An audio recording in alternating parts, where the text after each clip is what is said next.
day 3 of the workout program. I am sore.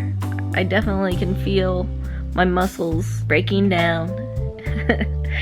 I guess I'll just go into post-workout thoughts of day 1 and day 2. Day 1's workout, like I said before in the last video, I didn't follow the directions completely, so I definitely didn't get the kind of intensity that I think the workout was trying to get me to do. Going into yesterday's workout, I definitely did follow the directions and I felt it. If you want to see how in shape you are, I definitely recommend trying these workouts, especially yesterday's workout, which was, I would consider basically a leg day. I did a 1 rep max for back squat, and like, I know I can lift more than 175 pounds, but I decided to record myself doing the back squat, and I just noticed that I didn't really go anywhere close to depth as far as the back squat is concerned, so I decided to just leave it at 175 because, I mean, if you're doing a quarter squat, I wouldn't call it a 1 rep max if it's a quarter squat. So 175, and then 2 circuits full of leg movement, which was crazy hard but really good at the same time. There was a lady there watching me, and after I was done with the first round, she was like, because I was just like on the ground like. So nutrition wise, haven't 100% hit my macros, but I've been tracking my macros.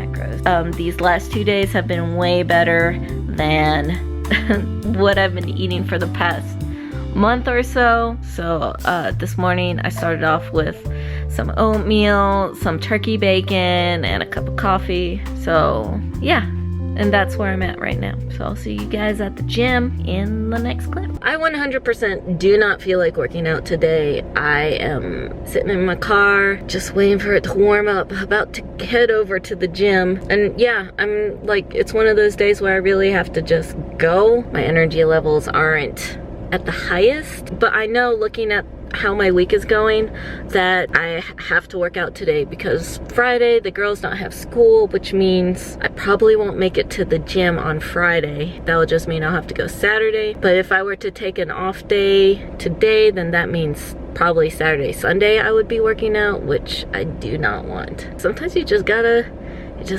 go even if you don't feel like it, which I don't.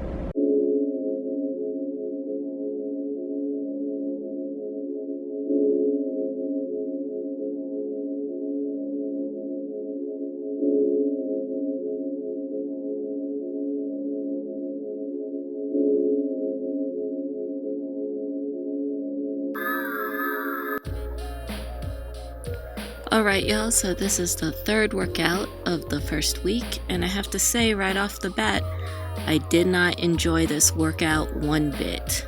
And it really is a combination of me not being familiar with certain movements and then just using too light of a weight to get a feel for the exercises. This movement right here is called a windmill, and it was one of the movements that I wasn't quite familiar with and didn't feel 100% comfortable doing. This movement was really slow, and it was explained to be slow, so it kind of just messed with the flow of the workout. And right after the windmill was this exercise called the wall walk or wall run, where you basically walk yourself up backwards up onto the wall. And as I got up to the top, and as you can see, I didn't even get close to touching the wall with my face, I just started to get really uneasy. I felt like I was gonna topple over or have my elbows buckle. So because of the difficulty of this exercise and then the slow movement of the windmill, I really felt like I wasn't getting any kind of workout within this circuit. Hopefully, as the weeks go on, I will grow to love these movements and become stronger in performing these movements.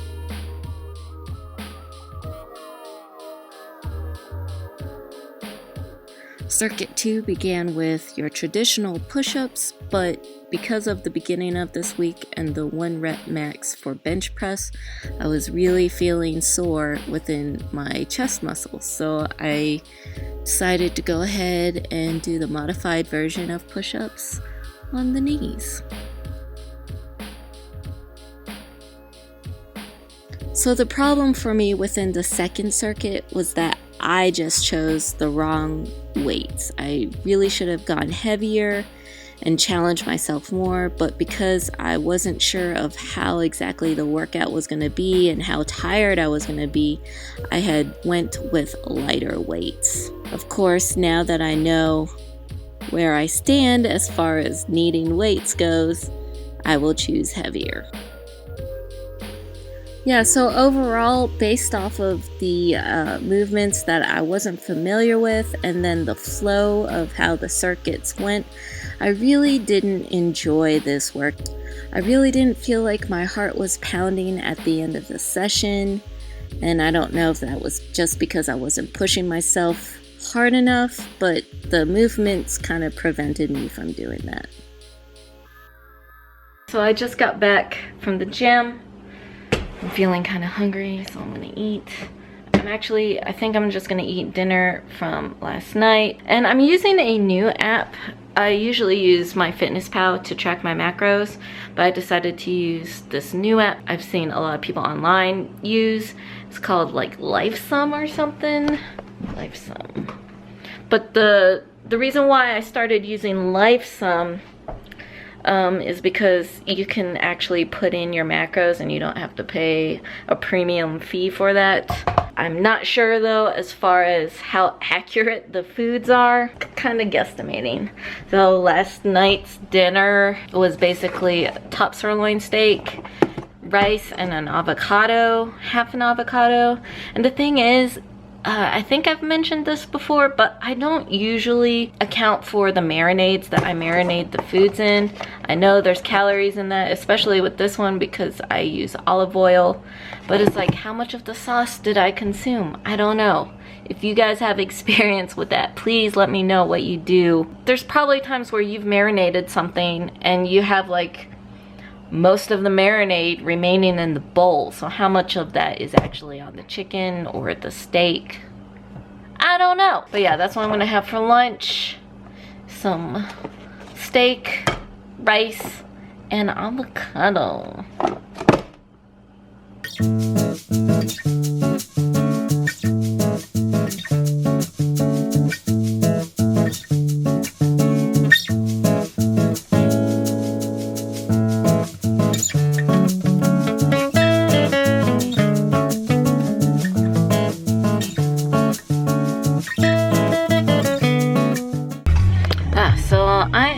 Commissary right now, commissary / PX.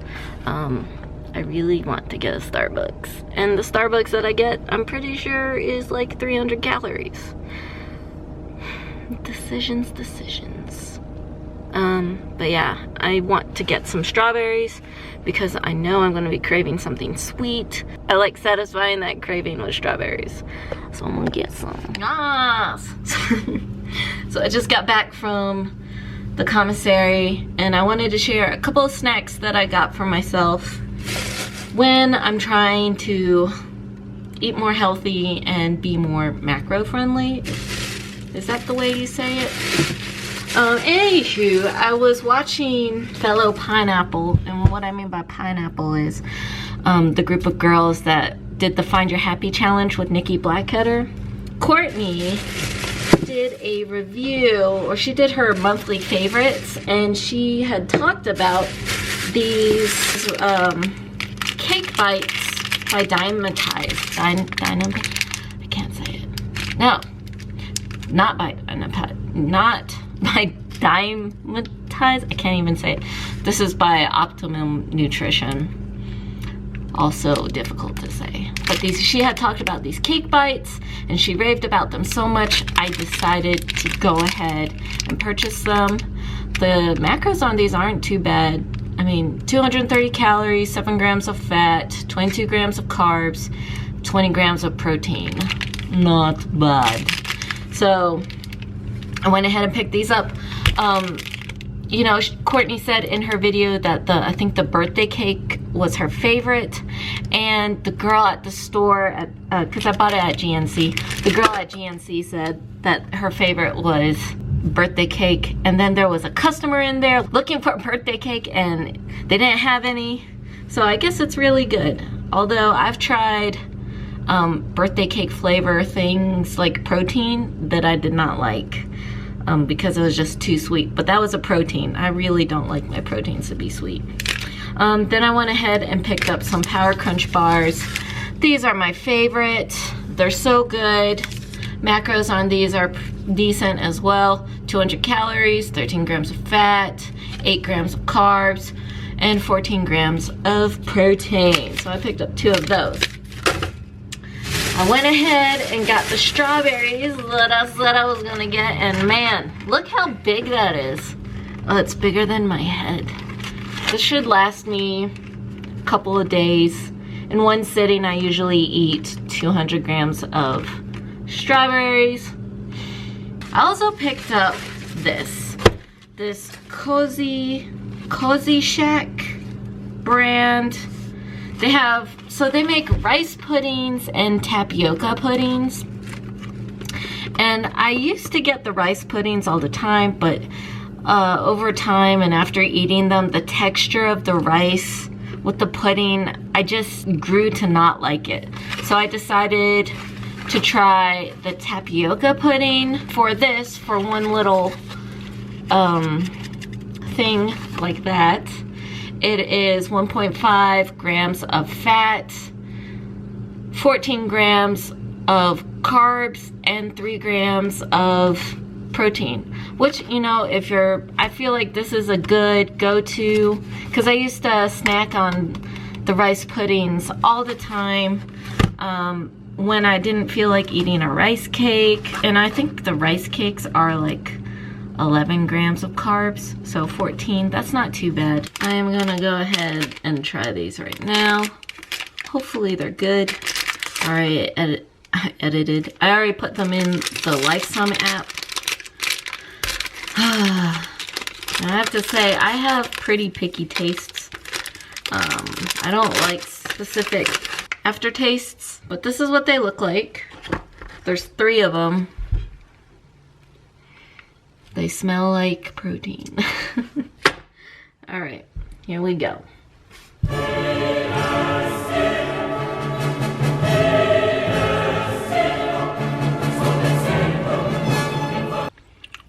I'm gonna take one more bite before I say something.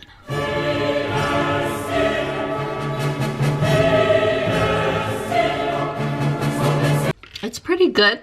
It's not, I don't know, I was kind of expecting it to be a little more fluffy and cake-like. It has like almost the consistency of a overcooked brownie. It's kind of heavy feeling. It's not fluffy at all, because it says deliciously whipped protein snack. And so it looks whipped, like kind of like a whipped yogurt, but it definitely doesn't have the texture of a whipped like cake or something, but it's pretty good. Just a quick update. I've finished eating 2. I have 1 left and I feel pretty full. So these are definitely filling. I recommend them for the filling because that's what you want when you're tracking your macros, to be full. All right, y'all, so I'm making dinner now. I'm having basically I'm making a burger, and I somehow have enough carbs to have a bun and sweet potato fries. So that's what I'm doing. Okay, so I'm just about to put the finishing touches on my burger, and this is dinner. So I'm gonna end the vlog here because I'm gonna eat this. The day is done.